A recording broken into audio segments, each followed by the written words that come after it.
So far as the government policy is concerned, we find that a sum of rupees 4 crores has been allowed to be invested this year.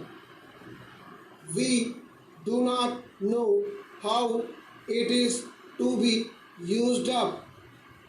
We have been told that during the period 1948-53, nearly rupees 35 lakhs have been allowed to be invested in textile machinery and generally in the textile industry. We have seen to what extent cotton and jute have been dominated by the national capital and to what extent they play the role as against the demand for them.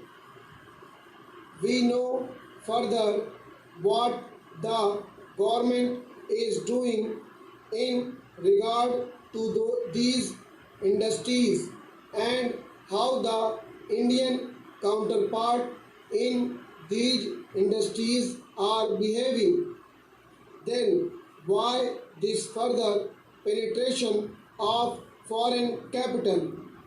Even in regard to the expansion scheme, we find that paints, soaps, electric fans, and machine tools are some of the industries where the government is allowed foreign interest to establish or expand their factories. It will adversely compete with the production of the country when the indigenous producers do not find any market in this sphere.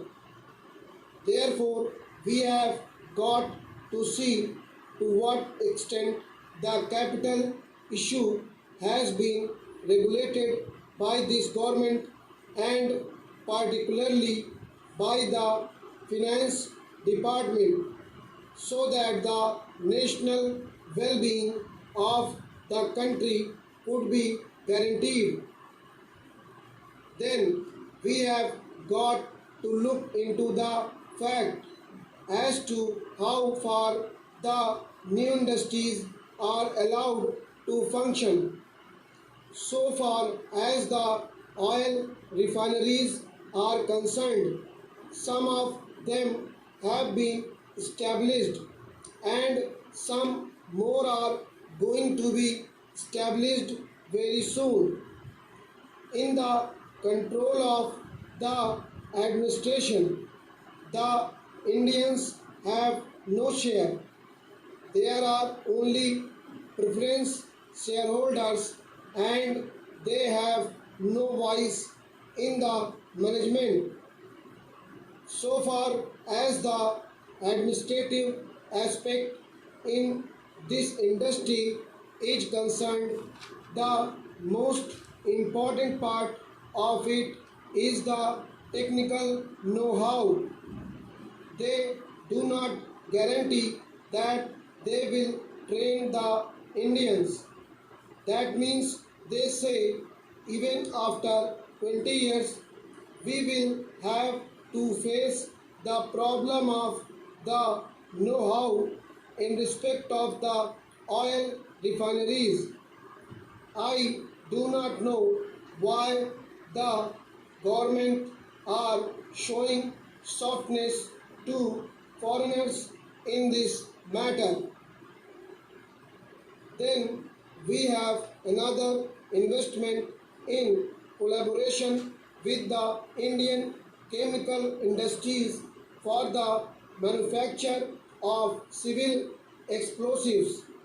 Here, as far as I have gathered, only 20% is going to be Indian capital. The majority of the shares will remain with the Indian chemical industries.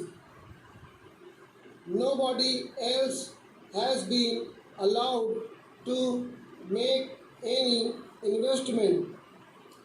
It would have been better if other companies and private individuals had been given an Stop. opportunity to purchase the shares. Stop.